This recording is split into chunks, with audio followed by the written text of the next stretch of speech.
Hello.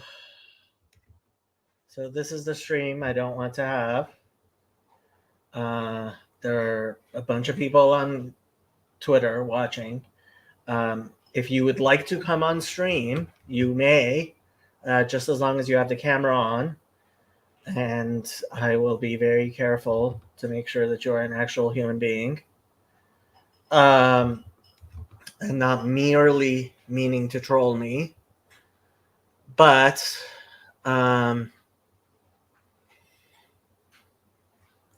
there has been Chabad has been trending on Twitter for all of the wrong reasons, and it started last night when videos were posted, including on a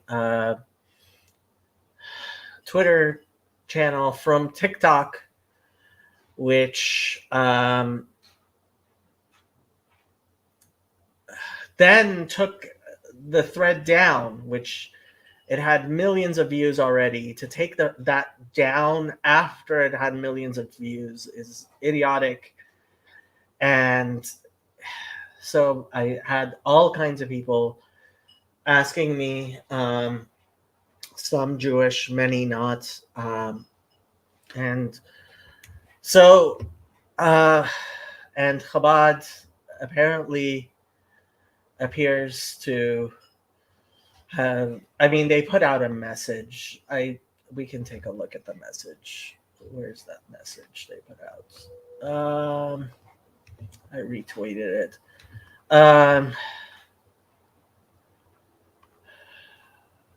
Where's that message Chabad put out?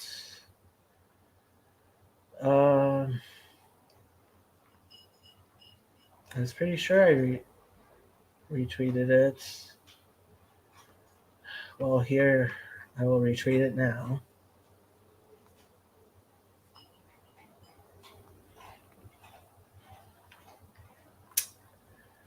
Share this tab instead. Here you go. This is the statement by Chabad.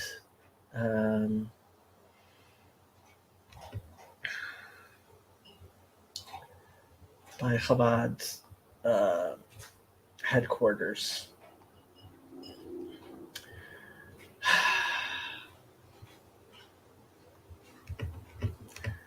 Statement by Chabad Lubavitch headquarters. The Chabad Lubavitch community is pained by the vandalism of a group of young agitators who damaged the synagogue below Chabad headquarters at 770 Eastern Parkway Monday night. These odious actions will be investigated and the sanctity of the synagogue will be restored.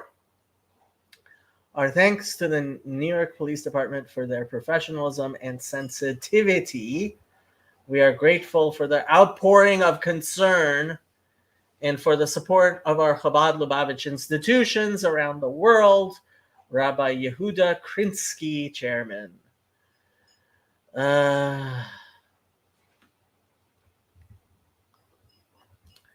Did people really need a stream on this? I guess people really lose their minds when Jews are involved. This is classic boys will be boys. Try telling that to people. This is one of my most popular streams, certainly on the thing. Dan, what's this video you are asking me about, Dan? Let me see if I can find this video you are asking me about, Dan.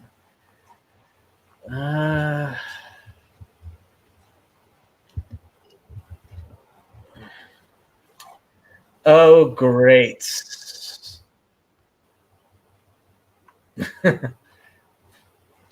Well, I'm not going to show the video, but I'm not seeing the story on ABC, CBS, NBC, CNN, or Fox. So people think there's a cover up. And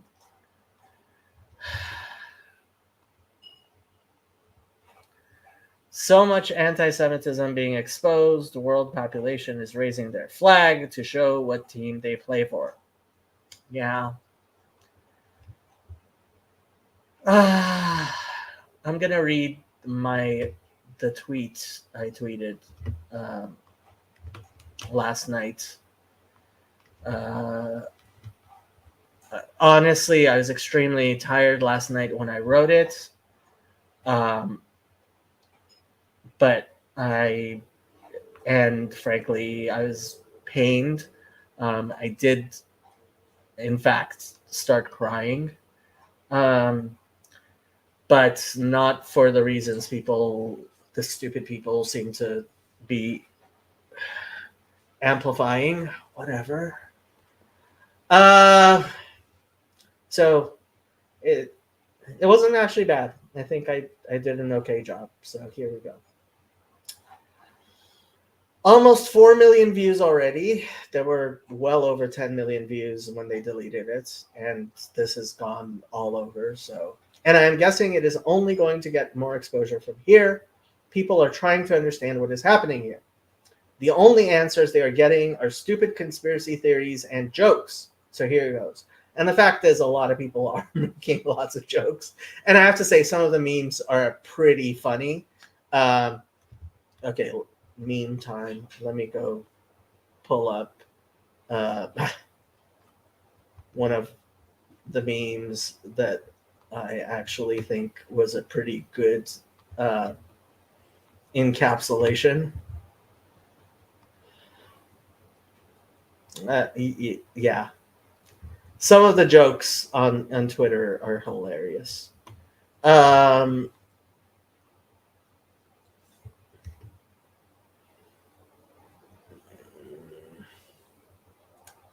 Yeah.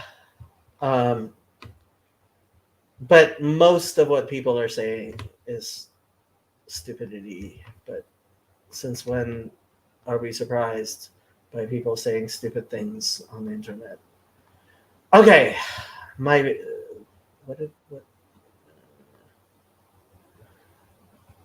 Sorry, I have way too many tabs open. Jason! What's up? Hey. Hey. So how do I put this on my channel too? Do I hit edit? Yeah. And then sweet. Add There your it is. channel. Yeah. Oh. My what is tea Chabad has 7? started. Chabad? Oh. Chabad. Somebody. Chabad. Yeah. Chabad. Let me get my tea. Somebody fill Jason in on the stupidity going on. Here, I'll tell you what. I will pull up my tweet, but it's in the my tweet is in the description as well. How about you read my tweet? All right, read it out loud. I'll do it. All right, read it out loud. Almost 4 million. What is it? Is this like? Well, you don't have to read make it me from say here. Something You I don't can want to read say. it off Twitter itself. I'll be right back. This is gonna make me confess something I don't want to confess. I, Jason, am almost. Hi, Sandy. How are you doing? Good. Okay, so I'll read this. Almost 4 million views already, and I am guessing it is only going to get more exposure from here. People are trying to understand what is happening here. The only answers they're getting are stupid conspiracy theories and jokes. So here goes. TLDR, Hasidic teenagers can be just as stupid and rebellious as any other teenage boys. To understand what is going on here, you have to know what this place is. It is 770 Eastern Parkway, the world headquarters of the Chabad Lubavitch. I can't do that throat thing that Jewish people do. Sorry. Hasidic dynasty. Chabad is one of the oldest and most well-known Hasidic dynasty, although the actual number of Chabad Hasidim, is that how you say that? I don't even know how to pronounce it. Hasidim, yeah. Hasidim is not as large as other Hasidic groups. Okay. Chabad is one. Oh, sorry. Right. Did I make it worse? Sorry. Sorry. Okay. No. It went away from the bottom, but Chabad is well known because of the 7th Grand Rabbi Menachem Mendel Schneerson of blessed memory, known affectionately as the Rebbe. The Rebbe is the leader of Chabad for 40 years, from 1951 until his death in 1994. He was a remarkable man who helped Orthodox Judaism establish itself in the wake of the Holocaust. Okay. Have you ever heard of the minor apocryphal Jewish holiday of Hanukkah? It is quite likely the holiday you have heard most about, despite the fact that it is actually quite minor in the grander scheme of Jewish life. The reason for that includes one of the Rebbe's famous campaigns to encourage not only Jews to be more aware of G/D in the world, but also God in Gentiles. the world. The Rebbe was a lamplighter in both a literal and figurative way. He inspired large numbers of people to take his message of a little light pushes off much darkness, literally to the corners of the world. There are many biographies about the Rebbe and histories of his impact on the Jewish world. I highly recommend picking one up. The Rebbe's Army by Sue Fishkov is one of the more accessible and well-written explanations. It is hard to explain the life of the Rebbe and his work briefly. Suffice it to say that when Chabad took its fight for public menorah lightings on Hanukkah to the United States Supreme Court, pretty much the entirety of the Jewish world was against it. You can read the list of amicus briefs. Amicus briefs. Yeah. Amicus briefs against Chabad. It is basically a listing of every major Jewish organization in the world. In county of Allegheny, versus American Allegheny. Civil Liberties. Come on, you don't even know what You're embarrassing me, man. Like the Hebrew words is one thing, but Allegheny is like it's Pittsburgh County. I don't know.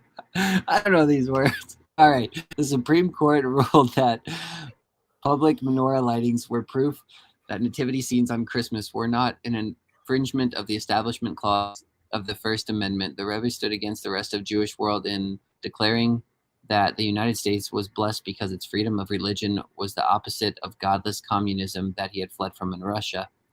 The Rebbe inspired many Jews and continues to inspire many Jews today. This was not a foregone conclusion. When his predecessor arrived in the United States in the wake of the Holocaust, pretty much everyone was agreed that only a miracle could revive Orthodox Judaism. When the Rebbe took over the leadership of Chabad, 770 was a large building for a small Hasidic sect. There are stories told of people ringing the bell only to be greeted by the Grand Rabbi himself. There are many videos online detailing how Chabad grew and 770 tried to grow within it. As more and more people were inspired by the Rebbe and started coming to hear him speak, as more and more people wanted to hear this holy man, speak to him, pray with him, sing with him, and merely to see him. Adjacent buildings were bought and the synagogue was expanded several times. The Rebbe was Judaism all the time, and one of the 13 principles of Jewish faith is the belief in the coming of the Messiah. At a time when so many Jews had given up any hope, this was yet another fire that the Rebbe stoked brightly.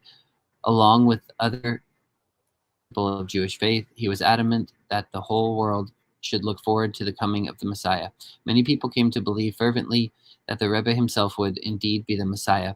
This was, of course, a matter of great controversy. The Rebbe himself often spoke in the same manner as Gamliel is quoted in the Christian book of Acts, chapter 5. The Rebbe's work was never about being against, it was about being for. The first Chabad Rebbe had taught, a little light pushes off much darkness. The seventh Chabad Rebbe believed his role was to make this teaching physical reality. You did all this on I thought you said this was a tweet. I didn't know you could tweet this long. What are you talking? This is a long tweet. I thought like it was they limited your words. This is like a book. All right, I'm going. Then something that many about Hasidim, I don't know how you say it, thought was absolutely impossible happened. The Rebbe died on the third day of the Jewish month Tammuz in the summer of 1994. Chabad was devastated. There are news videos of that day available on YouTube. The stages of grief roiled through the Jewish community in wave after wave. Many people would not believe it. The fact is that 30 years later, some still do not believe it. The fact that so many of the people in these videos are men who were not even born when the Rebbe was alive should not shock you. In fact, it is part of the explanation for the crazy scene you see. 770 Eastern Parkway is a rather small place, really. You could walk past it most days without even knowing where the entrance is, or that it is always filled with Jewish men and sometimes women. Chabad Hasidim are people just like other people. There are many different ways of interpreting the Rebbe's teachings, many diametrically opposed many diametrically opposed. To most of the Rebbe's most fervent followers, it is incredibly important to spread the light of his teachings around the world. That is why Chabad is famous for building synagogues in far-flung places like Nepal, where there are few Jews. To the people who are most insecure in their belief that the Rebbe's teachings have enduring value, chanting about how he is the living Messiah in his synagogue has become the most important thing. Some will say all manner of silly things like "Long live the King" about a dead man. This reminds many people of how Christians were unable to accept the death of Jesus. Is it surprising that we have people who are willing to do and say crazy things in the name of a Jew who inspired people to think he was Messiah? Certainly it's not the first time in history. Just be aware that the problem continues to be that they do and say crazy things, not that they are inspired to believe in the coming of the Messiah. Well, how does this lead to people building secret tunnels? I refer you to another court case. Oh no, I'm going to have to pronounce other words. Or rather, a whole series of court cases. Agudas Hasidai Chabad of the United States for Congregation Lubavitch. Yeah, Is that good how you job. say that? Well, yeah, see, I Lubavitch. can pronounce words that aren't English. Lubavitch. Yeah. The Rebbe was a wise man. He did set things up for his eventual passing and created formal procedures for running Chabad, everything short of naming a successor, which Hasidic rabbis have traditionally been unwilling to do. On the 4th of Tammuz, life has gone on. Chabad had to keep functioning. People had to deal with their grief. They had to take care of their children. They had to continue to do the tasks that the Rebbe had inspired them to do before his death. Most people accepted the leadership of the organization that the Rebbe had left in charge. Agudas Hasidai Chabad, literally the union of Chabad Hasidim, yet a small fringe of people, often mentally unstable and obsessed with the idea of the Rebbe being revealed as the Messiah, objected. A rift, both physical and legal, broke out between upstairs 770 and downstairs 770. Upstairs 770 were the offices and the people with keys to those offices. Downstairs 770 was the synagogue open to the itinerant masses. Upstairs 770 was the capable people the Rebbe had surrounded himself with to carry on his work. Downstairs 770 was filled with the hopeless people who came to be inspired by the Rebbe. The Global Chabad Outreach Organization was run from upstairs. The people whose world narrowed into a single synagogue in a single building in the Crown Heights neighborhood of Brooklyn sat praying downstairs. A lot of resentment festered downstairs for the people upstairs. Many stupid things have happened over the past 30 years, all of them shameful, many of them sad, some of them outrageous. Things became so topsy-turvy that when the chairman of Agudas Hasidai Chabad went downstairs to pray, he was physically attacked. I don't think anybody upstairs wanted to call the police on the people downstairs. If anything, I think upstairs 770 looks at downstairs 770 with pity. Yet the situation keeps on getting worse and worse. Then came COVID and the closing of synagogues in New York City. Upstairs 770 had to deal officially with the government. Downstairs 770 was already filled with rebellious young ideologues, fired up with their own radical messianism. They didn't need any excuses to ignore upstairs 770. So when I heard about this tunnel in 770, I was saddened, but not surprised. I will admit that when I saw the reaction on the internet, I started crying. I can't read that Hebrew, sorry. This Why sickened can't our you read hearts. that Hebrew? It's the Bible. I'm sorry. I'm slacking off. This sickened our hearts, and these things darkened our eyes, that the Mount of Zion was desolate, the jackals prowled upon it. Lamentations 5:17-18. Apparently, the tunnels started as a way of getting into the synagogue to pray, even when it was supposed to be closed. Not only does that not surprise me, I expected that people would definitely be praying there during COVID. See the Sage of Breslov and Uman That should have been for. Saga, but I misspelled Saga. It was late last I night. was just thinking. I was like literally right before you said that. Probably in the previous paragraph, I was thinking how impressive it was. You didn't have any misspelling so far. I have a few, but yeah. I probably wouldn't notice either. See the Saga of Breslov and Uman for an example of how far Hasidim will go to pray at a place associated with the Rebbe. It does not surprise me that the people may have ended up sleeping there or even living there. 770 is not a normal synagogue. It is the Rebbe's synagogue. The way the people of the Messianic fringe downstairs has been acting reminds me of precisely what I saw when I visited Crown Heights before most of them were born. The Rebbe has left a gaping wound in the spiritual fabric of the world where he used to shine. His light is no longer there to prevent such insanity. How long can we endure such darkness? I am posting this when I am extremely tired. Well, there's tired and frankly depressed. If I'm I glad had you more read time, that tired because I actually misspelled it and wrote tried. that's all right. If I had more time, I would hopefully make fewer mistakes, word things better, explain better, etc. I will revisit this with fresh eyes tomorrow. Good night. And Twitter. they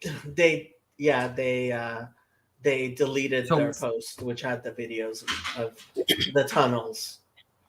so what's happening? I don't know anything about this. I just walked into this. So, okay. Did you look at the DM I sent you, Jacob? Yeah. I'm not going to show the videos. So what happened was, apparently, okay. So long story longer. For a very long time, the people from upstairs 770 haven't actually been allowed to go downstairs 770, right? So like if you were to go to 770, well, not today, before today, right? You would have been able to go downstairs, and you probably would not have seen much amiss, and people probably wouldn't have said much to you. But downstairs 770 has been filled with a bunch of young men, a lot of whom are silly and not the highest quality of Chabad's Hasidim. Let's put it that way. And to the point that, like, I forget how many years ago it was, but like it was like 12 years ago or so, when Rabbi Krinsky tried to go downstairs to pray, like they physically ejected him. Rabbi Krinsky is the head of Agudas Hasidei Chabad. If anybody, like, if he wanted to, he could have called the police, had everybody kicked out of the synagogue, and prayed there alone, I guess, right? But there's all these people, many of whom really, really hate him, mostly because he reminds them of the fact that the Rebbe passed away 30 years ago. And like the funny thing is, like, a lot of these kids weren't even born when the Rebbe was alive, right? But the most crazy fanatics tend to be like these 16-year-olds who, like, whatever. Anyway, so downstairs is perpetually filled with a bunch of crazy young men, right? And most of them are nebuchs, whatever. Well, apparently, somehow they got it into their heads to dig a tunnel from some other building underground, because so downstairs 770 is actually, so the actual synagogue is underground. Okay. Yeah. So let me actually pull up a video of 770. So do you say these radical teenagers dug a tunnel to the underground? Yeah, is this bad? They made their own little tunnel from, like, underground. Like, I thought the downstairs was like open to the public, though. Well, okay, apparently, and we don't really know, like, what actually, like, when they started building this tunnel, but so here, that's, well, I'm trying to find a picture of the Rebbe speaking in 770.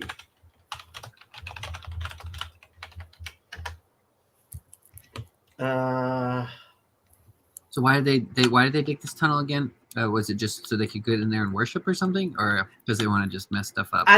No, as best I can tell, it may have started during COVID because the synagogues were being closed, but everybody's saying the tunnel was built 6 months ago.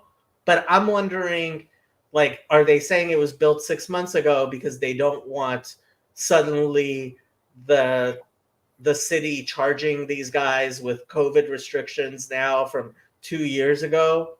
Like, how this tunnel started, God knows.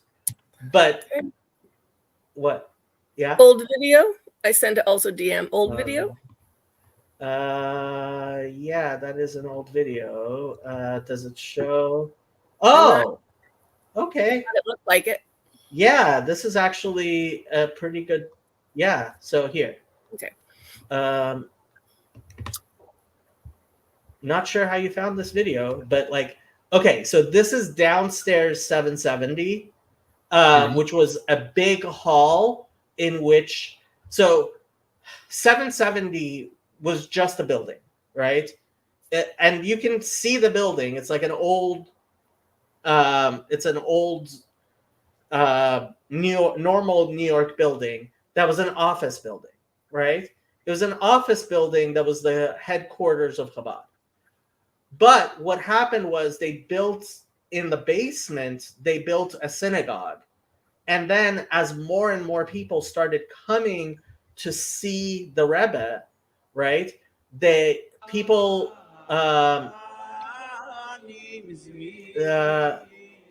wow. That's so funny to see 770s empty. Like I don't like today may be one of the few days since then. So this is the Rebbe downstairs 770 from forever ago. Anyway, well, there are definitely people who still believe that the Rebbe is the Messiah. It could be. But Not really know. this is the Rebbe, yeah. But like, I'm trying to see if there's a video showing like the large room panning out. This is here. Like you see, there's like thousands of people, right? So downstairs 770 was expanded several times, and now it's a pretty big building, but it's like it is a basement, right? And so with a support post still in the middle. Yeah. And these people apparently built, like, I don't even know how they did it, but a bunch of teenagers like built a tunnel from a different building underneath a street to get to 770. One of the things that was up yesterday said something about underneath the women's section of something above. Right. So the women's section, obviously, you can't see the women's section. This video is actually, I believe, from the women's section. Like, so the women's section is a balcony above, right? Yeah, and they apparently this tunnel was underneath the women's section. Yeah, when I started to watch the videos, and with my ex being in construction, and our first house having support, like a metal support, to hold the house up in the middle of the basement, that's the first thing I thought is you do not dig. It's not even under a new building. You do not dig under places where the support structure is in part sitting on the ground or sitting above something that's got supports. I mean, this is all kinds of stupid that they did this. Anyway, so they did this, and then it was discovered. And when it was discovered, apparently Chabad and the people who run downstairs 770, who are already like, okay, the people who run downstairs 770 are not the craziest people in the world, but they're not they're not Chabad's best. Let's put it that way, okay? But even their leaders were like, oh my God, what do we do? And so they hired cement trucks to come and fill these tunnels and shore up the place and fix it. And apparently what happened is yesterday, when the cement trucks came, a bunch of the crazies who had built the tunnels started taking down the wall in 770, which was hiding the tunnel. The wall that covered up their tunnel? Yeah. One site said something about the police pulling it down, but when I watched, it looked like people were holding things up from the inside, and it was being shoved back into the room from the people in the tunnel. There were people in the tunnel. There were people. I saw videos of what looked like Hasidim tearing down the walls between the tunnel and the actual synagogue. So, okay, you have to realize there were people who were spending, and there continue to be people, well, until last night, who basically would spend their entire days in 770, right? Studying, praying, whatever, right? Especially itinerant people, not the most mentally healthy people, right? And what appears to have happened, so the mattresses, oh my God. Yeah. So either they had taken mattresses that people had thrown away and they were using them as insulation to keep the noise from the tunnels coming into 770, or they may have been sleeping on mattresses in the tunnels. I could believe both. Like, yeah, I could believe it's a bunch of young men being stupid. Anyway. Yeah. It's hard for me to judge because I feel like I could be convinced pretty easily to dig a secret tunnel somewhere. If someone was like, if I had friends and they're like, I got this idea, let's go dig a secret tunnel, I'd be like, I'm in. I don't care where. Let's do it. This sounds like a great idea. And I would just Great idea. I could be convinced very easily that a secret tunnel is the funnest thing ever. Well, I'm sure I mean, apparently they spent a lot of time. I mean, I saw a video of the actual tunnel. Like, and it's impressive. It's depressive, but yes. Yeah. Like, and how they, like, where they got rid of the earth, and like, so yeah, that's the thing. I don't know about that. Well, apparently they were throwing it into a vacant lot that was somewhere else. Oh my God. Anyway. But now, like, people all over the internet are like, oh, those mattresses were where they were raping the children in the secret tunnel. A lot of history. Yeah. It was just unbelievable what people were saying. Yeah, it's like, and Chabad is making this worse by not talking about anything. Garth actually, makes me think of Notre Dame, except Notre Dame apparently wasn't actual arson, and these people basically are arsonists. So did they kind of like ruin? I'm sorry, I'm totally ignorant about this entire subject. Did they defile the synagogue in a way? I mean, okay, I have to say, it's not like 770 was like some gorgeous synagogue. It really wasn't. It was just wood paneling and stuff. It can be replaced easily. It wasn't even nice wood paneling. The fact is, if the Rebbe were alive, right? If the Rebbe were alive, there would be a major renovation of 770 with beautiful walls and etc., etc., etc., right? And they could do that. And this is the perfect time for them to actually do that. Like, actually make 770, like, bring in architects and do a nice renovation and make it look beautiful and da da da da da. And I mean, they wouldn't change it too much because historically, like, these videos of like the Rebbe speaking in 770, like, these are so iconic in Chabad. They really are. Like, yeah, people would go watch Chabad. They would take their children, watch the Rebbe. They would take their children, right? Yeah. So, like, you can't change the building too much, but, like, you could put nicer wooden panels than exist now, and they should, but whatever. Yeah. So do they know the intention of these people that were doing it? Like, it wasn't.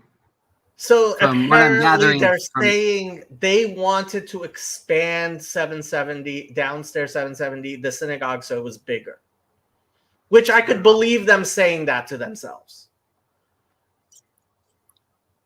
Like I said, if I was a teenager, probably even now, I could be convinced to take a secret tunnel somewhere. and I have my sister is an architect, and I do not have any knowledge of architectural support. I could be convinced very easily. That would probably be the last thing on my mind. And then it would be a very stupid thing to do. I completely agree with that. But I would probably have a building caving in on me when I'm trying to secretly dig a tunnel into it. But I could be convinced. I'm just saying. So the court case that I actually pointed people to, it's been like going on for 20 years because the people who actually own the building, the people from upstairs 770, tried to put a plaque with the Rebbe's name with Zchuto Yagen Aleinu, which means which is something that Jews put after someone who's passed away on a plaque there, and the kids from downstairs were offended by referring to the Rebbe, like putting a commemorative plaque of the Rebbe, because they're like, no, the Rebbe is still alive.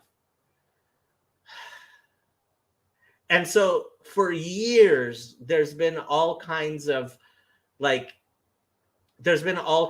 fights over, well, who exactly gets to say, and they have like things up on the walls because their slogans and Chabad, most of Chabad, right? So like Rabbi Krinsky and the actual board of Chabad tend to be all now old men, and they don't want any scandal, and they think this is stupidity, and they think they shouldn't bother with it, and they shouldn't talk about it. And it's so painful because it makes so clear that Chabad doesn't have leadership like when the Rebbe was alive. When the Rebbe was alive, like, this would never have been tolerated. I can't imagine the Rebbe would have tolerated what ended up happening. But like, and Chabad has been in court for like years trying to evict people and get people to like recognize that they legally own this synagogue. But like, people are like, who do you think you are? And it's like, well, the Rebbe left them in charge.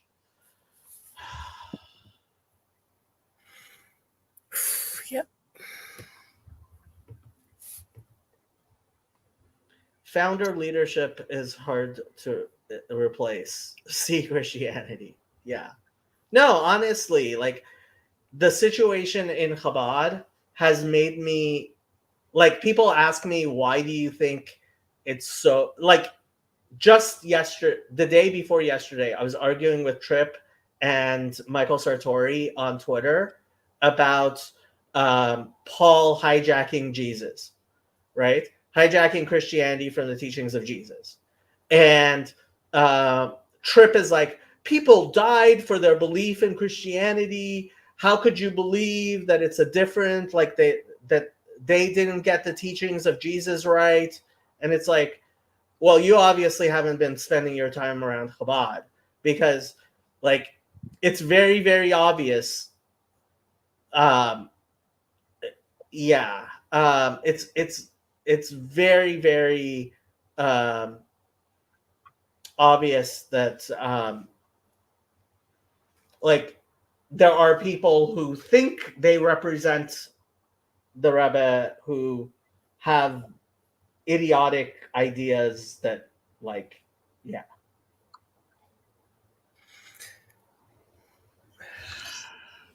People die for all sorts of things.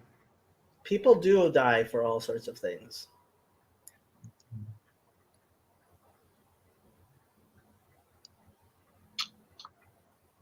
Anyway, wow.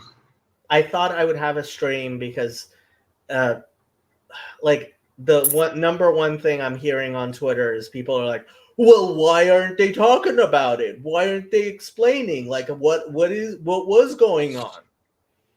And most of Chabad just doesn't want to talk about it for good reason. Yeah. I feel like this is kind of the mood that's just hanging over too many places right now. But what do you mean? Like what kind of places? Oh, just here.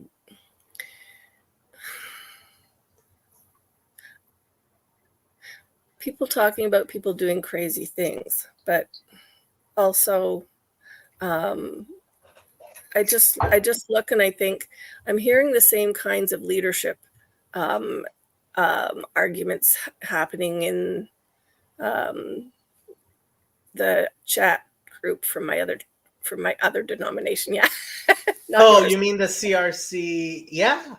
And I'm like, I'm literally hearing so much about lack of leadership, lack of direction. Why aren't people doing things? Like we've had, what was it? Somebody, there was an attack on a deli in Toronto, and there's people hanging out on the top of one of the bridges on the highway, like into a bridge, just part of the highway in the middle of the West End, Toronto kind of thing, downtown West End.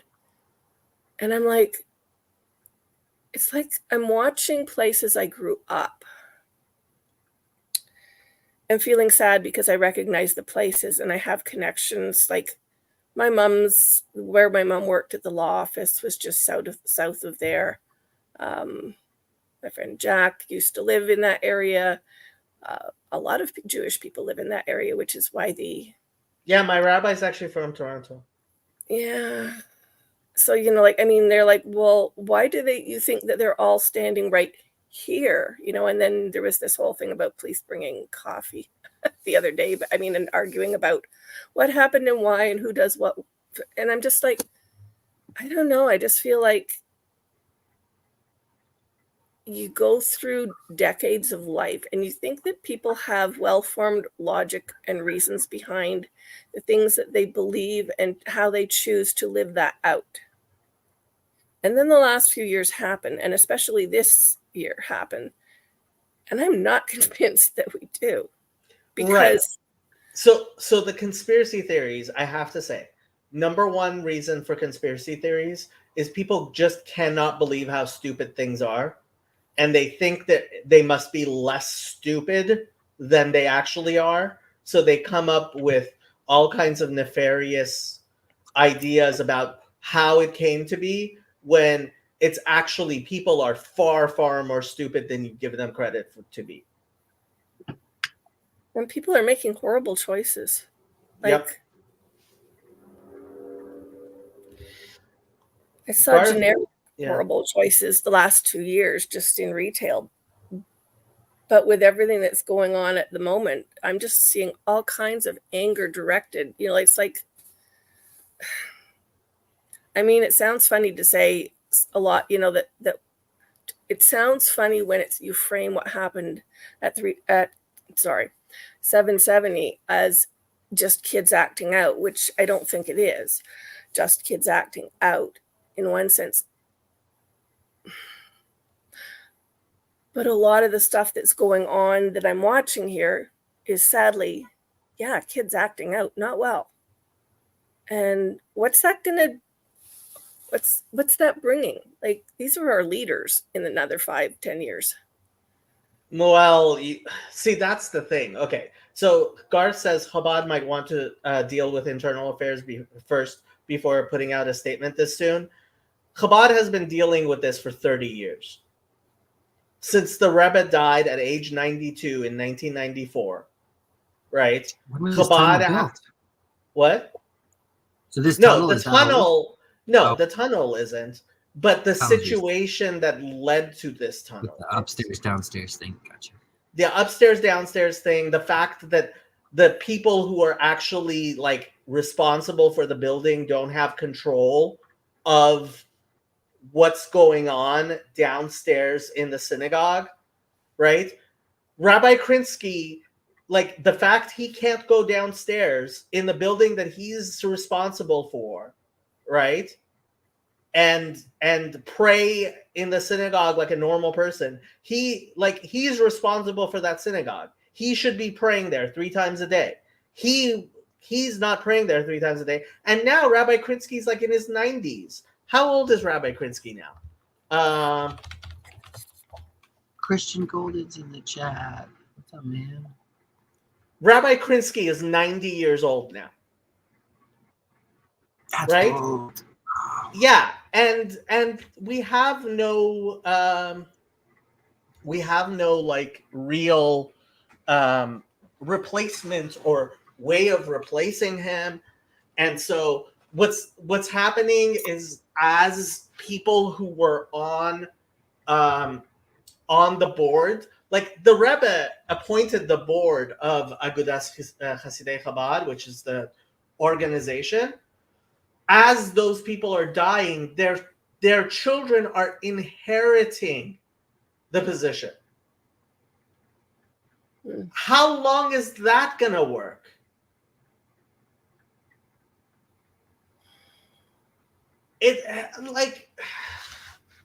So yes,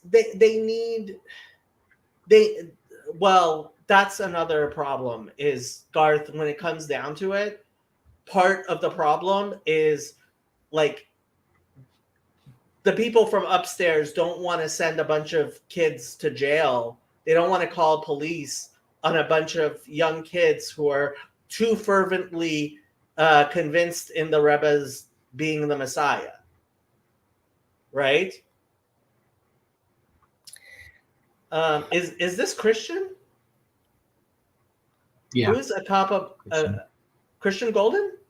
He renamed his channel to I can't even say it. Apologia. That's better than I do. Okay. Agape, but yeah. I wasn't going to read anything so long, but Christian usually has good things to say. Yes. I'm assuming I can say this because he did a video. I think he did a stream today about it too. His mom passed. Oh, I'm sorry to hear that. A few days ago, so. Christian usually has smart things to say, so I'm going to read all the stuff he wrote. People have faith in God's image bearers, whether or not they'd articulate it that way. Sadly, most of us don't bear the image well, and that goes for us, for those of us who are in positions of influence. That is correct. It's more that people are simultaneously too trusting and too untrustworthy than it is that people are stupid. All of us are dumb AF. That could largely be mitigated by love. It's love that is lacking more than knowledge, prayers, and love. Yeah, I think from Reporter. Who are you from Reporter? It's just a tunnel in a building. So, well, that's how I would be convinced. Exactly. That's how they would have got me on board. They would have been like, yeah, seriously. There might need to be a little bit of knowledge because I would be convinced, hey, it's just a tunnel into a building. First of all, from reporter, if you're actually from and certainly if you're a reporter, feel free to jump on to the StreamYard. But the idea that Chabad is just going to ignore this, this is going. We are going to hear about the Jews in tunnels for a long time. It's already like major accounts, huge accounts have been talking about this on Twitter. That's crazy. Well, no, it's a bunch of Hasidim doing crazy things, and you didn't see the videos of like the police and Hasidim like getting to physical blows. The fact that these stupid kids, and some of them are going to go to prison. Well, see, this is the thing. Like Chabad doesn't want any of these kids ending up with like year-long prison sentences, but the fact is, if it wasn't their own kids, if it was somebody else, they would be like, send them to prison. One of the I'd say clips if somebody had saved it, but one of the little short bits that I really took to heart watching yesterday was there was a young man completely in the face of a police, like getting into the face of a police officer and yelling something at him and trying to demand. And the guy is just standing there going, we don't do things that way in America. This is not how we do things here. Oh, yeah, I saw parts of that. Did you see that? Yeah. And I was like, he's like just maintaining his cool. And I was like, I hope this doesn't get worse because this cop is doing a decent job of just kind of going, yeah, no. Yeah. I mean, yeah, William's kind of right. Amish guy in trouble for violating food safety. Like a lot of these people could care less about occupancy laws and building and safety laws. And like, it's the people upstairs who have to deal with the municipality and stuff like that. It's the people downstairs who are like, F you, I'm building a tunnel. And frankly, a tunnel from a mikveh to the synagogue so they can just go to the ritual baths and come back. Like, okay, so you guys remember when Jonathan went to 770 to meet up with my friend Michael? So I told Michael, hey, Michael, if you can, after he does his Kabbalah, if you can take him to the mikveh, take him to the mikveh. And I was expecting that he would take him to the mikveh. But Michael said to me, I don't think there are any open mikvahs. I'm like, Michael, it's 770. There must be mikvahs around. But what I understood was there aren't any mikvahs that you would want to take someone and not freak them out. Right? Because like it's going to be something like, oh, in someone's, basement, there's a pool of water that like somehow has been made into a mikvah. Like, I was like, okay, so fine. He's not going to go to the mikvah. But like the fact that this is what's going on in Crown Heights, as opposed to them just like having a luxurious, huge building with a mikvah, like next door with like, build it out, spend millions of dollars, build a real like complex under 770. Chabad can afford it, but there's no leadership. There's no leadership. It's gonna kill me. Christian says, pronounced agapologia. Agapologia. I was on the fence about the name, but ultimately just went with it. Yeah, you might want to have a name people can read.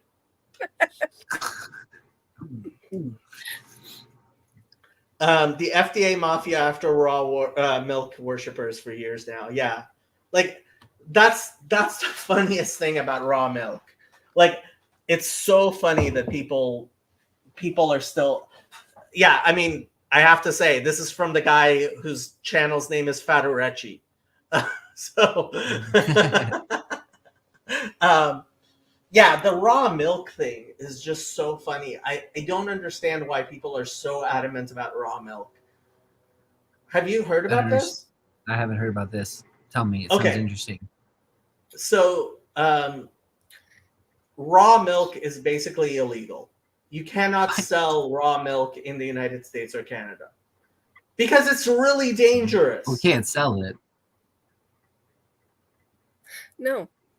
The Fit Farm family are allowed it to drink some of it.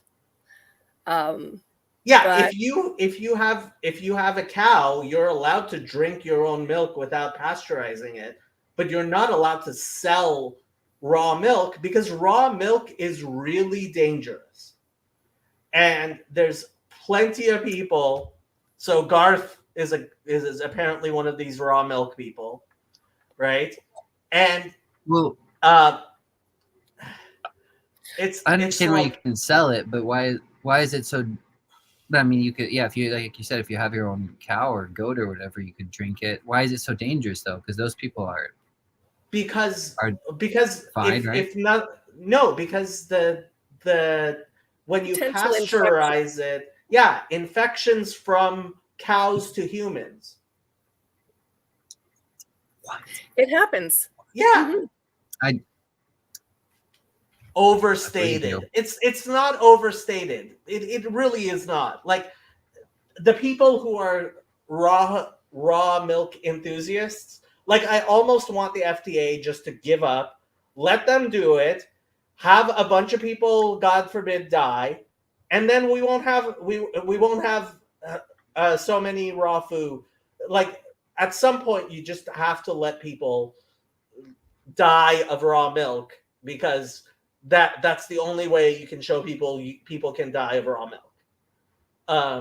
I love up in the mountains of upstate New York, we've got a few co-ops around here that allow you to drop money in a lockbox and draw some raw milk. King of loopholy. I don't do it, but yeah. No, honestly, like, a few people just need to die of an infection from raw milk, and then we'll stop with the raw milk stupidity. It'll just it'll just kill off the weaklings that can't handle it. That's what will happen. Yeah, it'll be some baby that dies. It'll be some toddler or some old person that dies because of stupid raw milk shit. Yeah, and then we'll just have the strong people that can drink the raw milk, and all the people that can't handle raw milk will just be dead. Like, same thing with peanut butter. Let's just have everybody eat peanut butter, and then no more peanut allergies. Yeah, milk. Yeah. Milk. Mitch sent me I think that's. I've also had raw milk several times. I know dairy farmers. All right. Look, I mean, I'm not a huge fan of like. Yeah, I understand. They're drinking it at their house. They didn't remember to buy any store milk for their guests. Sure, I'd like a little milk in my tea. It's not the biggest thing in the world, but yeah. But so I wouldn't Bart want to says, be going somewhere. If the farmer you get it from does appropriate sanitation, it's fine. Just like washing your vegetables from your garden, right? So make sure that they wash the teats of the animal before they milk the animal. Like, dude, just drink pasteurized milk like who drinks milk anyway? We're human beings. Stop drinking cow milk. Yeah, grow up. Have you heard? Yeah, lactose intolerance. Yeah. Oat milk is nice. I'd like to know who the first dude was that looked at a cow's udder and said, "I'm gonna suck on those things." That's from Calvin and Hobbes too. Like, the peanut thing is from a comedy sketch. I can't remember. Mitch sent it to me one time. I can't remember the guy's name. But that what Christian just said, there's actually a Calvin and Hobbes strip where he says that. Same thing. It's a very strange idea. I mean, I guess it makes sense. You'd probably see a little baby cow sucking on a mother's cow's milk. It seems like it's been around a long time, that idea. Honestly, I think they should just allow you to sell raw milk with a warning label. This will kill you. Yeah, and once we have a bunch of people die, like, and everybody will be like, hello, there was a warning label on it. Maybe people will stop thinking warning labels are just stupidity. Like, they should do that. I think they should do that with everything. Yeah, they do that with cigarettes, I mean, we only put warning labels on things that are only like a little bit harmful, and like we ban things that are very harmful. And so people look at the warning labels and they're like, oh, this is bullshit, right? And they don't understand that, yeah, well, guess what? Like, raw milk will kill you a lot faster than tobacco will. That's why it's illegal. Oh, I like this argument. I think fast food will as well. But fast food will take a much longer time to kill you than it depends how much of it you eat. Yeah, I guess so. I'm very pro tobacco, although I can't smoke it anymore. But I love tobacco. I would give my right arm for tobacco. No, probably not. But good. Especially Turkish tobacco. Turkish tobacco is good. It's delicious, but don't smoke. It's bad for you. They put little warning labels on it. Perhaps it should be banned, but only time will tell. It's better than raw milk. We do know that. Smoke cigarettes. Don't drink raw milk. But Sani is like, it should be illegal to leave your house without a helmet. No, it really does get into seatbelt stuff, right? It's like, well, do we force people to wear seatbelts even if they don't want to?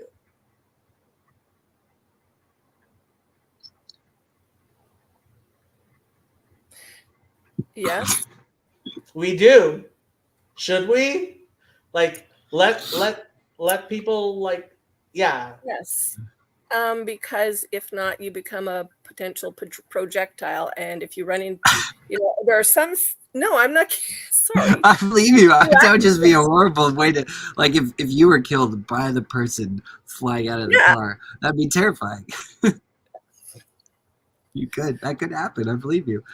I'm not sure it hasn't happened. I'm just laughing because I put it in my head. Yeah. But I don't think Michael Malice. I think Malice is actually a stage name. It's a pseudonym he uses. I don't think that's his actual last name. I think his last name is like Malachowski or something. In all honesty, how often do people actually die from raw milk? Considering how hard it is to get, not very often. If you made it a lot easier, if you stopped with all the raids, like people, I don't know if you've been paying attention to the raids on people selling raw milk, but there have been. Like the FBI has been going after people for selling raw milk. Here, FBI raw milk. Hand over that cow. Here, this is an article. Lancaster County farm raid linked to illegal raw milk, dairy products after illness. Ag Department. A Lancaster County farm is under investigation in connection to out-of-state reported food-borne illnesses, according to the state's Department of Agriculture. Pennsylvania State Department of Agriculture officials and state police were at Miller's Organic Farm, located at serving a search warrant Thursday. The Department of Agriculture says investigators were looking for illegal raw milk and products like eggnog at the farm. There were 2 reported cases of the foodborne pathogen STEC, Shiga toxin producing E. coli, in December in minors, according to the agriculture department. Ground beef and raw eggnog from Miller's farm was tested after one of the underage people in New York consumed it, and both products were positive for STEC. In Michigan, there was another report from a minor who tested positive for STEC, and that they had raw milk and other milk, eggs, cheese, and meat products that were from Miller's farm, the agriculture department says. In addition, the agriculture department says Miller was never licensed for retail operation. State police say that they were there to help provide security for Department of Agriculture officials serving the warrant. So, like, yeah, what can I say? I like the comments going on over here. William Branch, I like my women raw.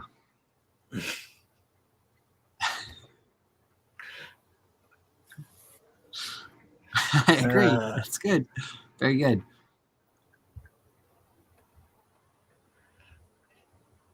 Raw milk. Raw human milk. There's a big market for it. Well, it's too bad I missed out. Could be making money here. Dan Smith with the numbers. 1998 to 2018, 2,645 people and caused 228 hospitalizations and 3 deaths. Oh, milk? That's not very many. Yeah, but guess what? It's 3 deaths because people refused to pasteurize. Like 3 people died because they refused to pasteurize their milk. I think I've just been swayed to the other side. I'm pro raw milk now. Only 3 deaths in Only like 10 3 years. Deaths. Yeah, well, make it legal. See how many deaths you have, and all of them will be little kids. Mm-hmm. Yeah, that's true. If it was on the shelves, I guess it'd be different. But you could just put a warning label on it. Although, like you said, probably people would. If you put it behind the counter next to the tobacco, then we might be all right. You have to be 18 to drink your raw milk. Well, see, we got to figure it out. Don't worry. Like, it's not just raw milk; it's other farm products. But like I was looking up, we had a massive E. coli outbreak here in 2000, off of a in Walkerton, just northwest of me.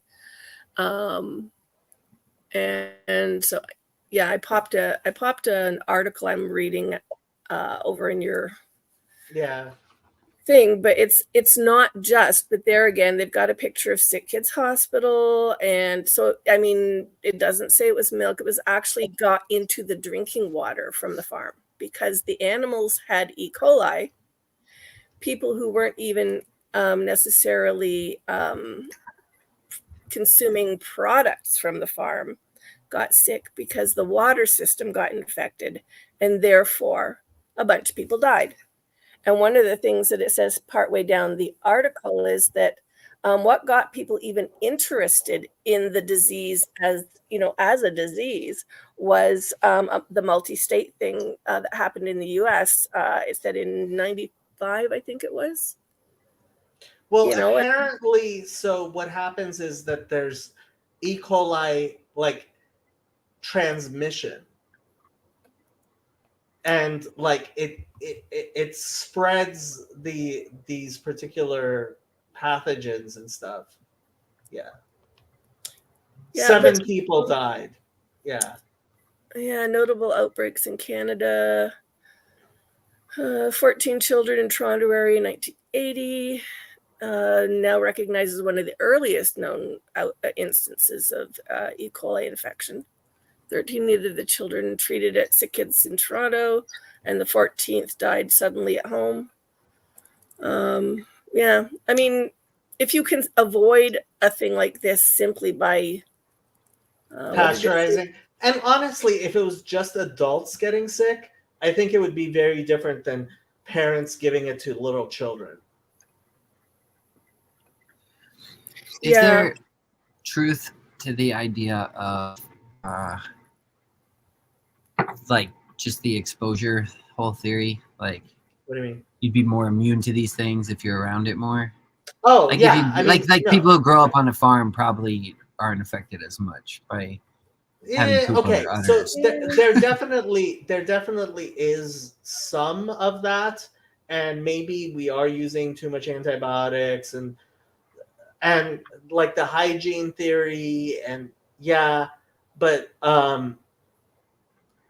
yeah. Well, I mean, if like where do you start? Where I have the right to give my baby raw milk, but I don't have the right to abort my child. Like, come on. Wait, what is this pork sausage that's kosher? Is this a link you put in there? Kosher pork sausage. Previously handled frozen for your inspection protection. I have no idea what he. No, it has nothing to do with kosher. What are you talking about? I think that's a joke. Is they're selling pork sausage that's kosher?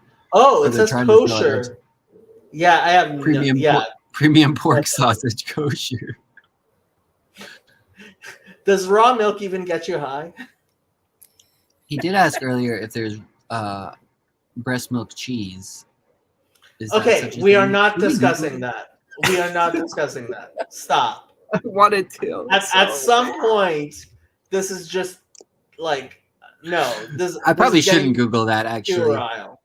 I feel like I'd get some bad results. Go dating. Go dating. Like who was dating the other day and you were not? Trey? Yeah. Yeah, I want to hear how his date went. Well, we have had no report. Get married. Okay, I am severely disappointed in the puerile nature of this discussion on everyone's behalf. Like, I support that. Let's. Can we be a little bit more adult about this? Thank you. This is probably why I'm not on a date and Trey is, because those are the type of things I want to talk about. If I was on a date, I would probably ask that question. So, okay, people, you heard it here first. Find him a date. If he gets married, any of you can do it. You're funny. Here to raise conscious and uncomfortable questions. Well, this has been a fun discussion. How did we get on talking about milk anyway? We were talking about government's over regulation and people, especially religious people, ignoring government regulations. Especially religious. Can't you get religious exempt from the regulations? You can get religious. You can get religious exemptions from some regulations because we limit the power of government to interfere with your religious, with sincerely held religious beliefs. Oh, but it was an Amish person that sold raw milk or something like that. Was that how this whole thing came? Apparently, something like that. Yeah. I hate to break your innocent mind, but they also come shopping for bulk strawberries at certain large grocery stores. They do what? Sometimes they don't grow enough. Oh, the Amish do? Yeah, I can believe that. Or, believe that. I lived, I think, maybe 3 miles tops from Amish market, where my old house was. I would walk there all the time and buy stuff. I'd see them sometimes coming back from the store. I don't know that they ever did that where I lived, though. If they would go buy like strawberries or something. Oh, it's so fun when stuff goes on sale and you're watching the the managers controlling that. No, you may not take 2 skins of strawberries. There will be nothing left for anyone else. Mm-hmm. Okay. I mean, yeah. Yeah. Well, it's an investment market. You gotta do what you gotta do, I guess. That's sad though. I'm a Native American peyote. What is that? I think he's making a joke. Oh, it's over my head. Is there any way to make religious people think intelligent thoughts? Religion is how you make dumb people think intelligent thoughts. The idea, so Sam Harris has his ideas perfectly backwards. He thinks that religion causes people who otherwise would have better thoughts have stupid thoughts. When the fact is, religion causes everyone to actually have better thoughts than they would otherwise have. And some of those people are very stupid to begin with. I was going to say, this is not a great advertisement for the intelligence of the modern world if that's the example we're setting. What do you mean? Like which example? What you said, some people are very stupid to begin with, and that is true.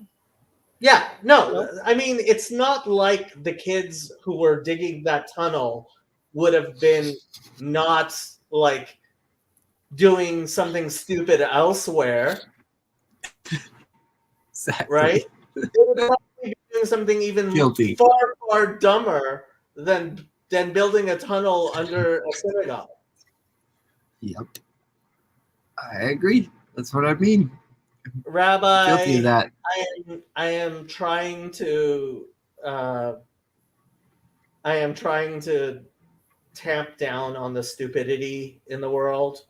I wrote a long Twitter post that's linked in the description.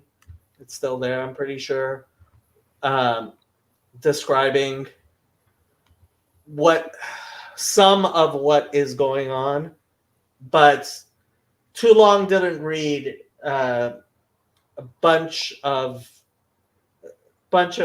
young hooligans who were running amok downstairs 770. What were the tunnels? As best as I can tell, the people downstairs had ideas about improving 770, and they either wanted to make a easy way to get to the mikveh. There was a mikveh involved, and so religious Hasidic men go to the mikveh every morning. And so maybe they either were trying to make a tunnel to the mikveh, or it may have started as a way of getting in when the synagogue was officially closed. Sorry, guard comment. It happened a while ago, Rabbi. Juligans, basically. But downstairs 770 for many, many years. And you can look up the unfortunate court cases in New York. Downstairs 770 has not been under the control of responsible adults for many years. And they need to, the responsible adults, like, I mean, what do you say about the fact that Rabbi Krinsky did not call the police when he was ejected from the synagogue downstairs? And in terms of Monday, did I read it correctly that it was people hearing the noises that were from like adjacent buildings? Yeah, apparently neighbors were like, oh, like they started hearing noises from this stupid tunnel. And that's how it was discovered. And people were like, this needs to be dealt with. So apparently, some of the more responsible people from downstairs agreed with the people from upstairs, and they went to and they were going to seal off the tunnels, which caused the crazier people downstairs to riot, which eventually required actually calling the police in to get rid of the crazier part of the fraction from downstairs. I don't know if that helped. It was a good summary. Uh,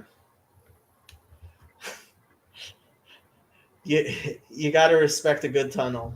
Yeah, I guess you do. I know. I'm actually kind of inspired. If I'm being honest. Oh, Tim had the best comment on my YouTube thread. He said, "I have often dreamt of digging my own man cave. These guys were living the dream, but flew too close to the sun." Yeah, exactly. That's kind of how I feel. I didn't know it was possible to dig such a tunnel. Now I know. Just need a few good men, a few stupid good men, capable and stupid. Very stupid good men. Yeah, apparently. I'm one of them. Sorry, I was looking at. Yeah, see, tunnels are cool. I think so too. Gotta respect a good tunnel. You get lost in them. That would be pretty awful, though. I have gone caving before, and one time I thought we were lost, and it was pretty terrifying. I mean, the most shameful part of it is the fact that they then started having like the videos with them with the police. Like that was completely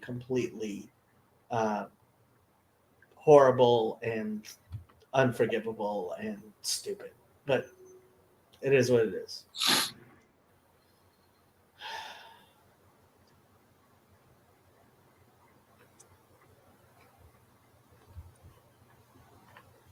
I actually feel quite lucky that I've never done anything that's got me in that much trouble. Somehow managed to like slide under the radar with all the stupid stuff we did. I mean, come on.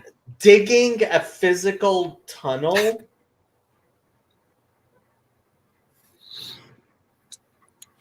Well, yeah. Well, we probably weren't as capable either. I mean, I'm not sure what those mattresses were for. Apparently, well, okay. So trash being put out in New York City, like all kinds of trash. So they were talking like apparently there were also baby carriages that were gotten out of there.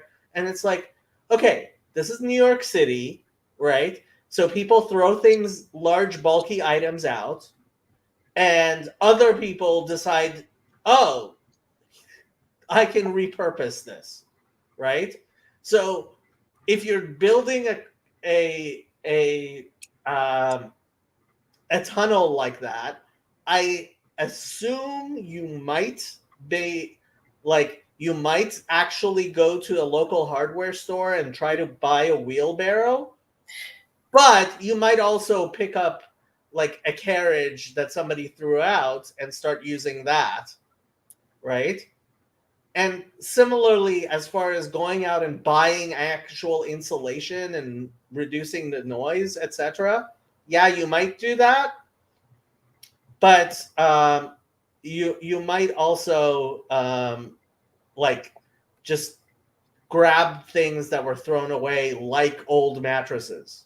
So, yeah. So I found your tunnel, Jason. Or your man cave. Yeah, is it? See, I mean, hobbit holes. I wanted to live in a hobbit hole for a long time. No, it's not a hobbit hole, but it really happened. It looks a little too tunnely for me, but I stuck it on Jacob's DM. I'm getting things vetted because there's enough stupidity in the world. What is this? Police say no criminal intent between Pan Am Games? Like, which country was this in? This is Canada. This was in Toronto? Yeah. Wait a minute. Let me double check. I did send you the right thing. I have to. Yeah, North Toronto. By York University. 2 men in their 20s dug at the bunker-like tunnel found in North Toronto as a man cave to hang out in. police say. The tunnel, which was discovered in January, but first reported by CBC News last week, was dug near York University's Kiel campus. And the Rexall Center, a major tennis. It's simply two guys who just wanted to dig a cave. This happened a few years ago. That's great. I just remembered it. And when you said that, I'm like, oh, yeah. Oh, my God. That's awesome. Stupid kids doing stupid things. I mean, they were 20 years old. They're not exactly kids. Just two guys. Yeah, see, that's what I mean. I could still be convinced today to do this. That's what I'm saying. It wouldn't take much. Even after hearing this whole conversation today, I could still probably be convinced. If someone said, the tunnel, let's go which dig a was cave. 10 meters long, almost 2 meters high, and 86 centimeters wide, has been filled in. You're welcome. David says that university is very close to the Jewish area of Toronto. Coincidence? Maybe. Oh, God.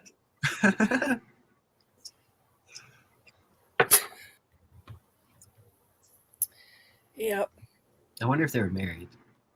Probably not. I guess it could go either way.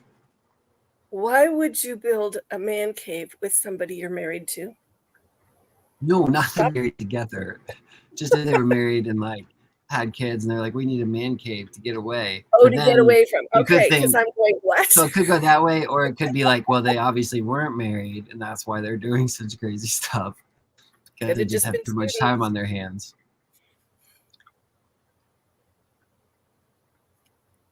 The question is, why weren't they just watching things in their university rooms? Or I forget, who were they? I got to go back and reread that. It was hilarious at the time. Watching what things? Oh, they had like a whole cable going down. That's what people do when they're sober. Like me and my friends, I had friends in college, and it's like we all decided to just be sober and not drink for a while. And then we started building a treehouse, and it was the most terrible treehouse you had ever seen in your life. Just boards nailed to random branches, but we worked on that thing for like weeks. I'm surprised we didn't dig a hole. We should have dug a hole. That would have been a lot more efficient, I think, than this treehouse. Treehouses are the original man cave. They are fun. Before you're married, the world is your man cave. That's what. You know, you can click on the comments and display them, Jason. I could. Sometimes I'm worried about doing that, though, because I'd like to click on the one above it, but I feel like you would frown upon them. I definitely would, yes.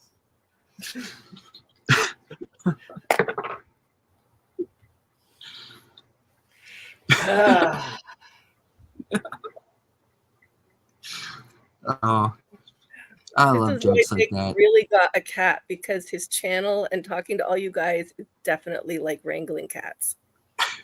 Try to corral them. I mean, we could look at some of the memes people have posted about this. Oh, that's a good point. For man caves. I'll pull that comment up. Wouldn't have the Dead Sea Scrolls. This is true. See? So this is one of the videos that somebody made. Where is it?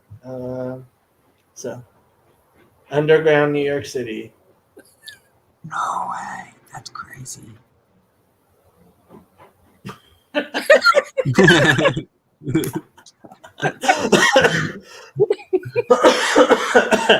Oh, dear.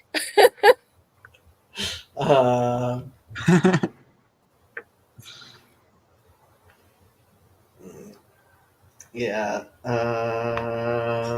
Well, I probably shouldn't do this. Like, I haven't seen these. I haven't You haven't seen watched them these. all. You haven't filtered them yet. Yeah. So this is Yeah, one of the you did that. pictures people have really been. Is that the mattress? Yeah. That is a very unfortunate stain on that mattress. Yeah. Well, considering the location, it's probably barf, but I mean, it might be some kid peed on that mattress, right? And their parents threw it away. That's my guess. But that's what I was thinking too. There are many mattresses like this that end up on the streets on bulk garbage day. Yeah, of course they do. And like, if you're going around looking for mattresses to use to insulate the cave you built under the sand, check both sides. It's so dumb.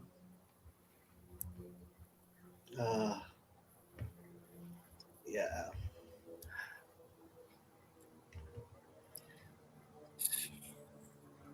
Oh, so where's your Fountain of Comfort logo? I just noticed it's not up there. Do you not always use it? No, I only use that on the Fountain of Comfort videos, and the Fountain of Comfort videos are supposed to be hosted by people who are at least in a professional program for becoming mental health counselors. That's yeah. That's what that brand is for.